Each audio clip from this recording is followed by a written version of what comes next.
Que la paix et la grâce du Seigneur Jésus-Christ vous soient pleinement accordées. Je suis le prédicateur Léris. Mes bien-aimés, j'aimerais vous faire comprendre quelque chose. Notre Dieu n'est pas un Dieu qui s'adore chacun à sa façon. Notre Dieu n'est pas un Dieu qui s'adore chacun à sa manière. C'est pas un tel ici va dire que moi j'adore Dieu comme ça. L'autre là-bas, moi Dieu m'a révélé que l'adorer c'est comme ça. L'autre non, moi c'est comme ça qu'il faut adorer. Ça ne se passe pas comme ça, mes bien-aimés. Dieu ne s'adore pas en désordre. Parce que nous sommes environ 7 milliards d'habitants sur la terre. Et si chacun de nous doit se lever et adorer Dieu à sa façon, alors ça va donner naissance à toute forme de dérive, toute forme de cacophonie spirituelle. Or, selon 1 Corinthiens chapitre 14, verset 33, Dieu n'est pas un Dieu de désordre. C'est pourquoi Dieu n'étant pas un Dieu de désordre, depuis les temps anciens, Dieu s'est toujours fixé un modèle à partir duquel l'humanité doit l'adorer. Vous voyez, Dieu ne s'est jamais fait adorer en désordre, mais Dieu s'est toujours fait adorer suivant un modèle. Alors l'humanité doit faire quoi? L'humanité doit simplement rechercher ce modèle afin de l'adorer. Parce que tous ceux qui adorent Dieu d'une manière contraire ou d'une manière qui n'est pas conforme au modèle que Dieu lui-même a institué n'est pas en train de l'adorer. Et vous savez vous-même que si on n'adore pas Dieu, on adore le diable. Car nul ne peut avoir de maître, nul ne peut servir de Dieu. Vous voyez, c'est pourquoi c'est votre devoir de rechercher le modèle que Dieu a fixé. C'est votre devoir de vous demander, est-ce que la manière que j'adore, c'est suivant le modèle que Dieu a institué? Vous voyez, je vais vous parler de quelque chose de très important. Il est écrit dans Hébreux chapitre 3 verset 5, pour Moïse, il a été fidèle dans toute la maison de Dieu comme serviteur pour rendre témoignage de ce qui devait être annoncé. Dans ce passage, on dit de Moïse qu'il a été fidèle dans toute la maison de Dieu. Et c'était pour faire quoi? C'était pour rendre témoignage de ce qui devait être annoncé. Et c'est ce qui devait être annoncé que je vais encore annoncer aujourd'hui. Alors, s'il est dit de ce passage que Moïse a été fidèle dans toute la maison de Dieu, c'est parce que Moïse n'a pas adoré à sa façon. C'est parce que Moïse n'a pas servi Dieu à sa manière. Moïse n'a pas œuvré à sa manière, mais Moïse a adoré le Seigneur. Moïse a servi le Seigneur selon un modèle que Dieu lui-même avait institué. Vous voyez? Donc c'est Dieu qui institue le modèle, alors l'homme doit l'adorer suivant ce modèle. Et si vous voulez qu'on dise de vous comme Moïse, que vous avez été fidèle dans la maison de Dieu, alors vous devez faire comme Moïse. Vous devez adorer Dieu, non pas selon votre manière, non pas selon la manière d'un homme, mais vous devez adorer Dieu selon la manière de Dieu lui-même. C'est alors qu'on dira de vous, lors du jugement, que vous avez été également fidèle dans toute la maison de Dieu. Vous voyez? Alors, je vous ai dit que Moïse, on dit qu'il a été fidèle dans toute la maison de Dieu. La question que vous devez vous poser, c'est que la maison de Dieu du temps de Moïse, c'était quoi? Parce que la maison de Dieu du temps de Moïse n'est pas la même que la maison de Dieu en notre temps aujourd'hui. Parce que Dieu, depuis les temps anciens jusqu'à aujourd'hui, il s'est choisi un moyen d'adoration. Vous voyez? Alors, il a changé de lieu d'adoration depuis les temps anciens jusqu'à aujourd'hui. Il avait commencé par la montagne. Il avait laissé la montagne et du temps de Moïse, il était passé au tabernacle. C'est pourquoi l'Éternel Dieu pouvait se présenter au parvis à l'entrée de la tente d'assignation pour parler au peuple et il pouvait parler au souverain sacrificateur dans le lieu très saint au-dessus du propitiatoire entre les deux chérubins. Donc du temps de Moïse, la maison de Dieu c'était le tabernacle. Alors lorsqu'on dit que Moïse a été fidèle dans toute la maison de Dieu, c'est que Moïse a été fidèle dans le tabernacle. Alors pourquoi Moïse a été fidèle dans le tabernacle? Je vous ai dit, c'est parce que Moïse n'a pas construit ce tabernacle selon lui. Moïse n'a pas construit ce tabernacle à sa propre façon, mais Moïse a construit le tabernacle selon le modèle que Dieu lui avait montré sur la montagne. Selon qu'il est écrit dans Exode chapitre 25 verset 40, regarde, c'est Dieu qui parle à Moïse. Il dit à Moïse, regarde et fais d'après le modèle qui t'est montré sur la montagne. Vous voyez? Donc Moïse est sur une montagne. Il est en train de parler avec Dieu. C'est alors que Dieu lui dit regarde. Donc Dieu lui demande de regarder quelque chose. Et Dieu lui demande d'aller faire selon le modèle de cette chose-là. Alors cette chose-là c'est quoi? Cette chose-là c'est le tabernacle céleste. Donc Dieu demande à Moïse de regarder le tabernacle céleste. Oui, mes bien-aimés, il existe un tabernacle dans les cieux qu'on appelle le tabernacle éternel. Et c'est ce tabernacle que Moïse devait regarder. C'est pourquoi l'apôtre Jean dit dans Apocalypse chapitre 15, le verset 5, « Après cela, je regardais et le temple du tabernacle du témoignage fut ouvert dans le ciel. » Vous voyez? Donc l'apôtre Jean dit après cela. L'apôtre Jean parle de quoi? Il parle d'après l'ouverture du 7e sceau. Les 6 premières trompettes ont déjà été déversées. Il dit après cela, je regardais. Et le temple du tabernacle du témoignage a été ouvert dans le ciel. Donc dans le ciel, il y a un tabernacle qu'on appelle le tabernacle éternel. Et c'est également mentionné dans Apocalypse chapitre 11, le verset 19 qui déclare « Et le temple de Dieu dans le ciel fut ouvert et l'arche de son alliance apparut dans son temple. Et il y eut des éclairs, des voix, des tonnerres, un tremblement de terre et une forte grêle. » Vous voyez? Donc on dit que l'arche de l'alliance a apparu dans le temple de Dieu. Vous voyez donc Dieu a un temple dans les cieux. Dans ce temple-là, il y a son tabernacle qui est un tabernacle éternel. Et c'est ce tabernacle éternel que Moïse, le prophète, devait regarder où? Sur la montagne. Et il devait aller faire quoi? Il devait maintenant descendre de la montagne, aller reproduire l'image du tabernacle céleste qu'il avait vu. Donc Moïse n'est pas descendu comme ça, il a commencé à construire le tabernacle à sa manière. Je pense non, je vais mettre la pointe là comme ça, non. Ça là je vais dire, mais ça, c'est pas passé comme ça, vous voyez. Moïse a construit selon le tabernacle céleste. Alors le tabernacle, c'est quoi? Le tabernacle, c'est l'adoration. Vous devez savoir que l'adoration ne se passe pas comme tu veux. L'adoration ne se passe pas à ta façon, mais l'adoration se passe à la manière de Dieu. C'est Dieu Dieu a un modèle et c'est ce modèle qu'il faut imiter. Vous voyez? Et alors quand Moïse descend, vous devez savoir que ce n'est pas de ses propres mains que Moïse a construit le tabernacle. Quand Moïse descend, Moïse va confier justement l'image du tabernacle à quelques personnes que Dieu lui-même allait susciter vers Moïse. On va lire cela dans Exode chapitre 31, du verset 1 au verset 11. Donc on va lire Exode 31, du verset 1 au verset 11. Il est écrit: L'Éternel parla à Moïse et dit: Sache que j'ai choisi Betsalel, fils d'Uri, fils de Our, de la tribu de Juda. Je l'ai rempli de l'esprit de Dieu, de sagesse, d'intelligence et de savoir pour toutes sortes d'ouvrages. Je l'ai rendu capable de faire des inventions, de travailler l'or, l'argent et les reins, de graver les pierres à enchâsser, de travailler le bois et d'exécuter toutes sortes d'ouvrages. Et voici, je lui ai donné pour aide Oliab, fils d'Aïsama, de la tribu de Dan. J'ai mis de l'intelligence dans l'esprit de tous ceux qui sont habiles pour qu'ils fassent tout ce que je t'ai ordonné. Je reprends le verset 6. Et voici, je lui ai donné pour aide Oliab, fils d'Aïsamak, de la tribu de Dan. J'ai mis de l'intelligence dans l'esprit de tous ceux qui sont habiles pour qu'ils fassent tout ce que je t'ai ordonné. La tente d'assignation, l'arche du témoignage, le propitiateur qui sera dessus et tous les ustensiles de la tente, la table et ses ustensiles, le chandelier d'or pur et tous ses ustensiles, l'autel des parfums, l'autel des holocaustes et tous ses ustensiles, la cuve avec sa base, les vêtements d'office les vêtements sacrés pour le sacrificateur Aaron, les vêtements de ses fils pour les fonctions du sacerdoce, l'huile d'onction et le parfum odoriférant pour le sanctuaire. Ils se conformeront à tous les ordres que j'ai donnés. Vous voyez? Donc il devait se conformer à tous les ordres que l'Éternel Dieu avait donnés à Moïse. Donc Moïse descend du tabernacle, ayant vu l'image du tabernacle parfait, l'image du tabernacle céleste. C'est alors qu'il doit venir exposer cette image à qui? À Betsalel.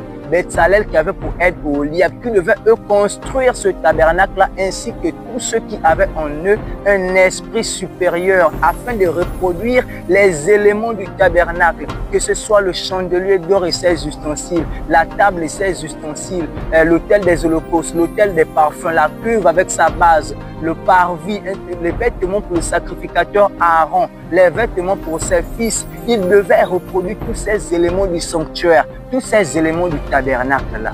Vous voyez? Et alors, c'est pourquoi je vous dis que le tabernacle de Moïse n'était qu'une reproduction du tabernacle céleste. Le tabernacle de Moïse avait qui comme souverain sacrificateur? Le tabernacle de Moïse avait Aaron pour souverain sacrificateur. Tandis que dans le tabernacle céleste, le souverain sacrificateur, c'est qui? Selon Hébreux chapitre 9, verset 11, c'est notre Seigneur Jésus-Christ. Il est écrit: mais Christ est venu comme souverain sacrificateur des biens à venir. Il a traversé le tabernacle plus grand et plus parfait qui n'a pas été construit de main d'homme, c'est-à-dire qui n'est pas de cette création. Vous voyez? Donc dans le tabernacle céleste, ce que l'apôtre Jean a vu là, ce tabernacle-là, c'est Jésus qui est le souverain sacrificateur. Et c'est ce tabernacle-là que Moïse devait imiter sur la terre des hommes. Vous voyez? Alors, cette histoire est très importante. Cette histoire, elle est très instructive. Pourquoi? Parce que Cette histoire nous montre comment Dieu s'adore. Cette histoire nous fait comprendre que Dieu ne s'adore pas en désordre, mais Dieu s'adore suivant un modèle que Dieu lui-même institue. C'est pourquoi cette histoire va nous servir d'édification aujourd'hui. Alors, déjà, selon Romains chapitre 15, le verset 4, tout ce qui a été écrit d'avance l'a été pour notre instruction. Vous voyez? Donc, cette histoire-là d'Exode chapitre 31 est là pour notre instruction. Elle est là pour nous instruire comment on doit servir Dieu, comment on doit adorer le Seigneur. Alors, Moïse, dans cette histoire, représente qui? Moïse, dans cette histoire, représente pour nous le Seigneur Jésus-Christ. Parce que Jésus-Christ est le prophète semblable à Moïse. Selon Deutéronome chapitre 18, du verset 15 au verset 18, Moïse parle au peuple. Moïse dit au peuple que l'Éternel, votre Dieu, vous suscitera un prophète comme moi. Vous l'écouterez dans tout ce qu'il vous dira, et quiconque n'écoutera pas ce prophète sera puni de mort. Le prophète dont Moïse parlait n'était pas Jérémie, n'était pas Ésaïe, mais le prophète dont Moïse parlait, l'apôtre Pierre donne la révélation dans Actes chapitre 3, à partir du verset 20 au verset 23, que ce prophète c'est le Seigneur Jésus, et que tous les autres prophètes depuis Samuel avaient annoncé sa venue. Vous voyez? Donc Jésus-Christ est le prophète semblable à Moïse. C'est pourquoi Moïse est le plus grand de l'ancienne alliance et celui qui apporte l'ancienne alliance. Et Jésus-Christ est le prophète le plus élevé de la nouvelle alliance et celui qui apporte la nouvelle alliance. Alors, dans cette histoire, Moïse représente pour nous le Seigneur Jésus-Christ. Maintenant, Moïse qui est sur une montagne, ça représente quoi? Parce que Moïse était sur la montagne lorsqu'il va voir l'image du tabernacle. Moïse qui est sur la montagne, ça représente quoi? Ça représente la position du Seigneur Jésus-Christ lorsqu'il était dans les cieux. Parce que la montagne, c'est une position élevée, vous voyez? Et le Seigneur Jésus-Christ avait une position élevée avant de venir sur la terre. Alors ça représente Moïse qui est sur une montagne. Et Moïse étant sur cette montagne, il va faire quoi? Il va regarder le tabernacle céleste. Donc il va recevoir l'image du tabernacle éternel. Alors ça représente quoi? Ça représente notre Seigneur Jésus-Christ qui, étant dans les cieux, va recevoir les paroles de la vie éternelle. C'est pourquoi il va dire dans Jean chapitre 7, verset 16, « Ma doctrine n'est pas de moi, mais de celui qui m'a envoyé. » Donc la doctrine que Jésus-Christ prônait lorsqu'il était sur la terre des hommes n'était pas de lui, mais c'était une doctrine qu'il avait reçue depuis lorsqu'il était dans les cieux. Vous voyez? C'est alors que l'apôtre Pierre déclare dans Jean chapitre 6, verset 68, parlons au Seigneur Jésus-Christ, il dit, à qui irions-nous? Tu as les paroles de la vie éternelle. Vous voyez? Donc l'apôtre Pierre reconnaissait, comme tous les disciples, que Jésus-Christ avait en lui les paroles de la vie éternelle. Et les paroles de la vie éternelle qui étaient en Jésus, c'est pas lorsqu'il est né que ces paroles lui avaient été données, mais c'est depuis lorsqu'il était dans les cieux qu'il avait en lui les paroles de la vie éternelle, tout comme Moïse, depuis sur la montagne, il avait reçu l'image du tabernacle. Alors, qu'est-ce qui se passe? Moïse reçoit l'image du tabernacle, ensuite Moïse descend de la montagne. Alors, ça représente quoi? Ça représente notre Seigneur Jésus-Christ qui décide de venir maintenant dans le monde, qui décide de se dépouiller de sa gloire. Selon Philippiens chapitre 2, à partir du verset 5, qui déclare « Ayez en vous les sentiments qui étaient en Jésus-Christ, lequel, existant en forme de Dieu, n'a point regardé comme une proie à arracher d'être égal à Dieu, mais il s'est dépouillé lui-même en prenant une forme de serviteur, en devenant semblable aux hommes et ayant paru comme un simple homme. » Vous voyez? Donc notre Seigneur Jésus-Christ n'a pas regardé comme une proie arrachée d'être égal à Dieu,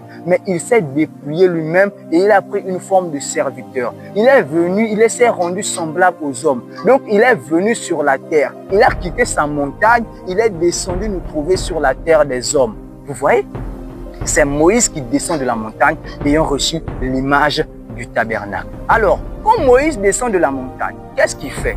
Moïse doit aller vers Béthalel, Moïse doit aller vers Oliab. Alors ça représente quoi? Ça représente notre Seigneur Jésus-Christ. Quand il arrive sur la terre, il doit susciter justement des disciples. C'est pourquoi il appelle les apôtres. Et il a fait quoi? Il a confié aux apôtres sa doctrine. Durant 3 ans, il a enseigné les apôtres. Il leur a transmis l'image du tabernacle. Il leur a transmis les paroles de la vie éternelle. C'est pourquoi après sa résurrection dans Matthieu chapitre 28, il leur dit au verset 20, « Et enseignez-leur à observer tout ce que je vous ai prescrit. » Vous voyez? Donc Jésus dit aux apôtres, allez. Ensuite, il dit, enseignez-leur à observer tout ce que je vous ai prescrit. Donc Jésus a fini de prescrire sa doctrine aux apôtres, tel Moïse qui a prescrit l'image du tabernacle à Béthalel et Oliab, ainsi que tous ceux qui avaient un esprit supérieur, afin que ceux-ci fassent quoi? Afin que ceux-ci puissent instruire aux autres, afin que justement les apôtres ayant reçu l'image du tabernacle de la part de Moïse et de la part du Seigneur Jésus, puissent instruire également les autres. Vous voyez, c'est pourquoi d'ailleurs dans Matthieu chapitre 17, à partir du premier verset, lors de la transfiguration, Jésus prend avec lui Pierre, Jean et Jacques et il les amène où? Il les amène toujours sur une montagne. Élie et Moïse vont apparaître à ses côtés et il va se mettre à s'entretenir avec ces derniers. C'est alors qu'une voix sera entendue disant « Celui-ci est mon bien-aimé, celui-ci est mon fils bien-aimé, en qui j'ai mis toute mon affection, écoutez-le. » Oui, pourquoi? Parce qu'il faut écouter Jésus, car c'est Jésus qui a reçu l'image du tabernacle, c'est-à-dire Jésus qui a reçu les paroles de la vie éternelle. Vous voyez? Donc les disciples devaient écouter Jésus. C'est alors que les disciples ont écouté Jésus pendant environ 3 ans. Et après cela, les disciples doivent faire quoi? Les disciples doivent maintenant aller et enseigner selon ce que le maître a prescrit. Vous voyez? C'est alors que Oholiab et Betsalel ont écouté Moïse pour recevoir de lui l'image du tabernacle. Alors, tous ceux qui doivent se joindre à Oholiab et Betsalel, parce que ce n'est pas seulement Oholiab et Betsalel qui ont conçu le tabernacle, mais il y a des personnes qui devaient se joindre à Betsalel et Oholiab afin de construire ce tabernacle-là. Ces personnes qui doivent se joindre à ces deux-là représentent qui aujourd'hui? Déjà, principalement, je vous ai dit que Betsalel et Oholiab représentent les apôtres fondateurs. Parce que c'est Betsalel et Oholiab qui ont reçu l'image du tabernacle directement de la part de Moïse. Et eux, ils devaient faire office de chef de chantier. Alors, ces deux personnes-là, je vous ai dit qu'ils représentent des apôtres fondateurs, mais ils représentent principalement qui parmi les apôtres fondateurs? On va lire Galates chapitre 2, du verset 8 au verset 9. Donc Galates 2, 8 à 9. Galates chapitre 2, du verset 8 au verset 9. Car celui qui a fait de Pierre l'apôtre des circoncis a aussi fait de moi l'apôtre des païens. C'est le verset-là qui nous impacte le plus. Car celui qui a fait de Pierre l'apôtre des circoncis a aussi fait de moi l'apôtre des païens. On va même s'arrêter là, on va même parler le verset 9. Vous voyez? Donc ici l'apôtre Paul, c'est Paul qui parle. Il s'est rendu à Jérusalem avec Barnabas et Tite. Vous voyez? Il part à Jérusalem exposer son message, exposer le message qu'il avait reçu de la part du Seigneur Jésus-Christ directement. En Galates chapitre 1, à partir du verset 11, il a reçu l'évangile non pas d'un homme, mais du Seigneur Jésus. Et il part à Jérusalem pour exposer de la part de Pierre, Jean, Jacques, qui sont les colonnes de Jérusalem, vous voyez, afin de vérifier si le message que lui a reçu était totalement conforme. Vous voyez, c'est alors qu'après examen, ils vont se donner la main d'association. Et l'apôtre Pierre dit au verset 8, celui qui a fait de Pierre, celui-là c'est qui? C'est Jésus. Jésus-Christ qui a fait de Pierre l'apôtre des circoncis. Les circoncis, ce sont qui? Les circoncis, ce sont les Juifs, donc les Israélites. Celui qui a fait de Pierre l'apôtre des circoncis, donc l'apôtre des Juifs, a aussi fait de moi. Moi, c'est qui? Paul. A aussi fait de Paul l'apôtre des païens. Donc, l'apôtre, le représentant de tous les circoncis, le représentant de tous les Juifs, c'est l'apôtre Pierre. Et le représentant de tous les païens, le représentant de toutes les nations, hormis bien sûr les Juifs, donc de toutes les autres nations, le représentant c'est qui? C'est l'apôtre Paul. Moi-même y compris, mon représentant c'est l'apôtre Paul. Vous voyez? Donc ces deux grands apôtres-là, l'un est le représentant des Juifs, l'autre est le représentant des païens. Ces deux grands apôtres représentent Betsalel et Oholiab. Vous voyez? Tout comme Betsalel et Oholiab ont reçu directement l'image du tabernacle de la part de Moïse, ainsi ces deux grands apôtres ont été enseignés directement de la part du Seigneur Jésus. Et alors, tous les autres qui viennent après, parce que ce n'est pas simplement Betsalel et Oholiab, il y a aussi plusieurs autres qui doivent venir après. Tous les autres qui viennent après représentent nous aujourd'hui, nous tous qui aimerons nous joindre aux apôtres afin d'adorer le Seigneur. Parce que la construction du tabernacle, c'est l'adoration. Nous tous qui voulons adorer le Seigneur aujourd'hui, nous tous qui désirons servir le Seigneur, qui désirons nous joindre à ces deux grands apôtres-là, à tous les apôtres fondateurs, afin de l'adorer, nous représentons ces personnes-là. Parce qu'aujourd'hui, en Jésus-Christ, lorsqu'on le sert, on est des travailleurs. C'est ce que l'apôtre Jean déclare dans 2 Jean verset 8, lorsqu'il dit « Prenez garde à vous-même afin que vous ne perdiez pas le fruit de votre travail, mais que vous receviez une pleine récompense. » Vous voyez? Donc nous sommes des travailleurs et on doit prendre garde à ne pas perdre le fruit de notre travail. Donc tous ceux qui devaient travailler avec Betsalel et Oholiab représentent nous tous aujourd'hui qui nous joignons justement aux apôtres afin d'adorer le Seigneur. Et le Seigneur Jésus-Christ a dit dans chapitre 6, verset 27, en parlant à la foule, il dit « Travaillez non pour la nourriture qui périt, mais pour celle qui subsiste pour la vie éternelle, et que le Fils de l'homme vous donnera, car c'est lui que le Père, que Dieu a marqué de son sceau. Vous voyez? Donc nous sommes des travailleurs. Et nous devons faire quoi? Nous devons nous joindre justement à Betsalel et Oholiab. Sauf que en nous joignant à ces deux personnes-là, on ne doit pas venir travailler n'importe comment.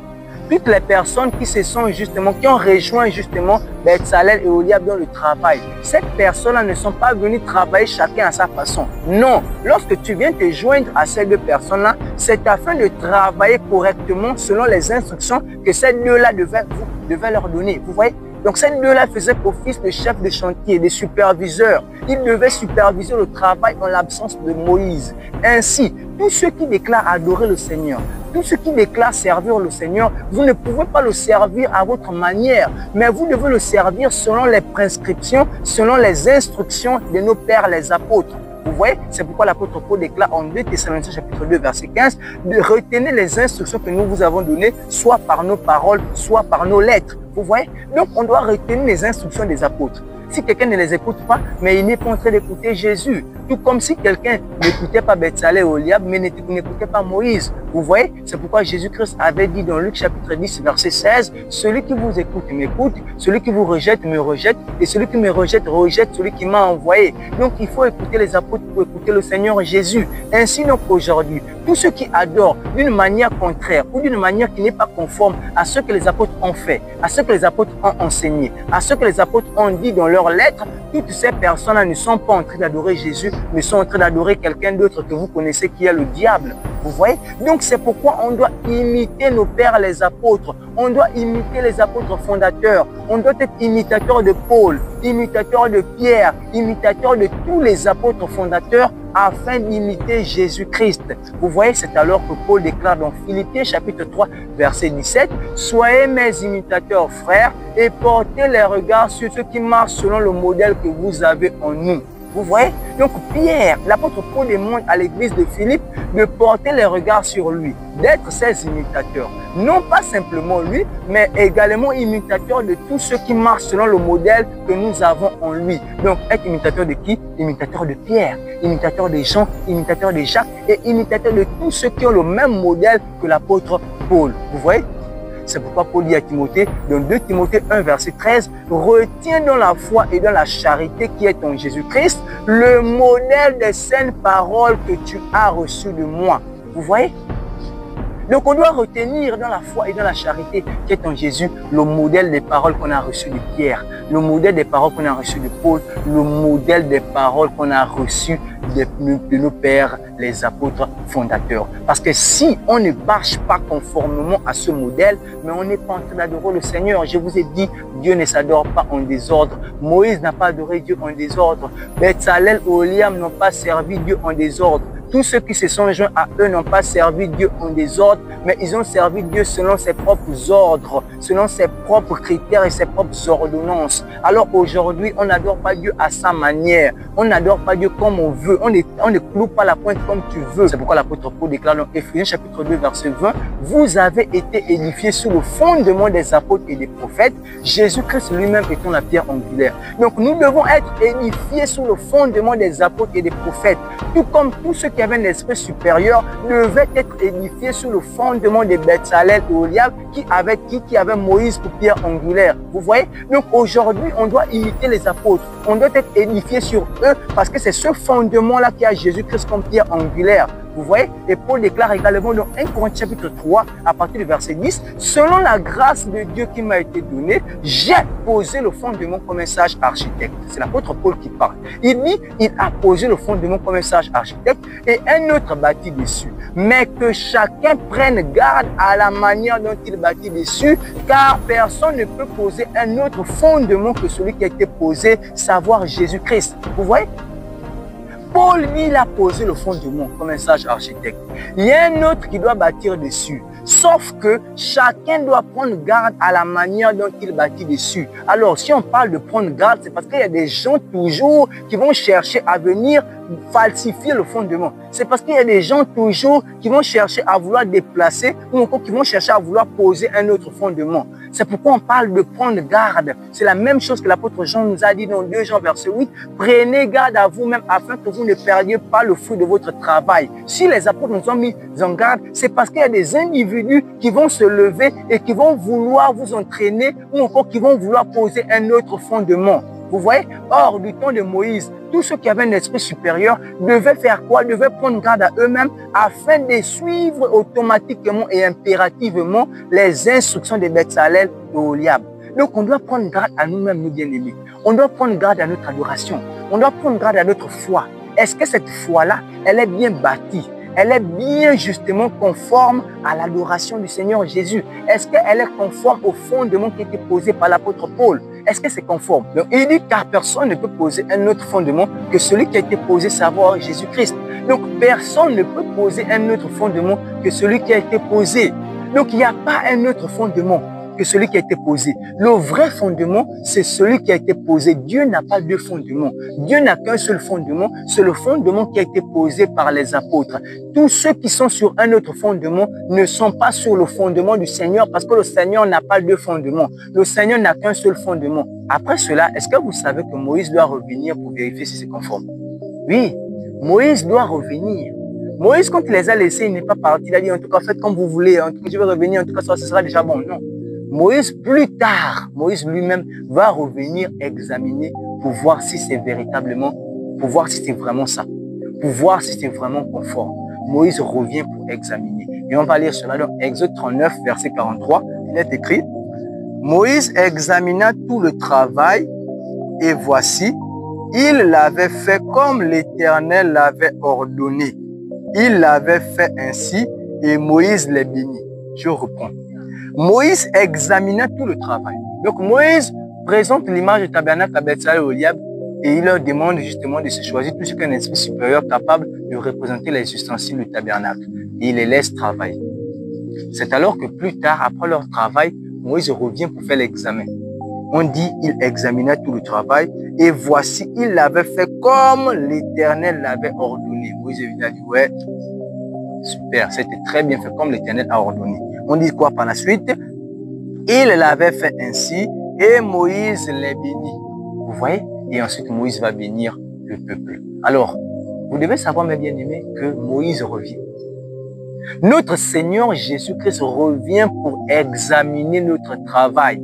Notre Seigneur Jésus revient pour examiner notre adoration, selon qu'il est écrit dans Apocalypse chapitre 22, verset 12. Voici, je viens bientôt et ma rétribution est avec moi pour rendre à chacun selon ce qu'est son œuvre, pour venir récompenser chacun de nous en fonction de son travail, parce que nous sommes des travailleurs. Et ce Moïse va revenir, ce Jésus va revenir pour examiner. Supposons quelque chose, mes bien-aimés, que Moïse revient pour examiner, mais il se rend compte que, mais attends, ça c'est quoi que vous avez construit là? Il voit un tabernacle tordu, un tabernacle totalement opposé, totalement différent du tabernacle des ordres qu'il leur avait donné. Où il voit un veau d'or à la place du tabernacle. Qu'est-ce que Moïse allait faire? Est-ce que Moïse allait les bénir? Vous êtes sûr? Loin de là. Moïse ne devait jamais les bénir. C'est alors que lorsque notre Seigneur Jésus-Christ reviendra, lorsque Jésus-Christ viendra, s'il remarque que notre adoration n'est pas conforme à l'adoration que lui-même a instituée de son vivant et qu'il avait donnée aux apôtres et que les apôtres ont perpétué. Vous voyez, s'il remarque que notre adoration n'est pas conforme à l'adoration des apôtres, notre manière de marcher dans la foi, notre manière de le servir n'est pas suivant le modèle des apôtres, n'est pas suivant les traces des apôtres, Jésus-Christ ne pourra pas nous bénir. Et la bénédiction ici représente la vie éternelle, parce que Jésus-Christ accordera la vie éternelle à ceux qui sont restés fidèles, à ceux qui vont rester fidèles justement au fondement des apôtres et des prophètes, ceux qui vont rester fidèles aux instructions de Paul, ceux qui vont rester fidèles aux instructions de Pierre et aux instructions de tous les apôtres fondateurs, ce sont eux qui vont recevoir la vie éternelle, donc la bénédiction. Mais tous ceux qui vont s'écarter, tous ceux qui s'écartent déjà, vous voyez, et qui s'écarteront encore de ce fondement-là, ne seront jamais béni. Parce que Dieu ne s'adore pas en désordre. Dieu ne s'adore pas chacun à sa manière, mais Dieu, il a fixé un modèle. Et ce modèle avait été fixé par Jésus-Christ de son vivant. Les apôtres nous ont laissé ce modèle. Et c'est ce modèle unique que nous, aujourd'hui, travailleurs, nous devons suivre. Nous devons les imiter afin d'adorer le véritable Dieu, afin de servir justement le Seigneur Jésus-Christ. Alors que quand Jésus revient, tous ceux qui ne vont pas l'adorer conformément à ce qu'il a institué, leur part ne sera pas avec lui. Leur part ne sera pas dans la vie éternelle, mais leur part sera dans l'étang ardent du feu où il y a des pleurs et des grincements des dents. Colossiens chapitre 1, à partir du verset 22. Il est écrit: pour vous faire paraître devant lui saint, irrépréhensible et sans reproche.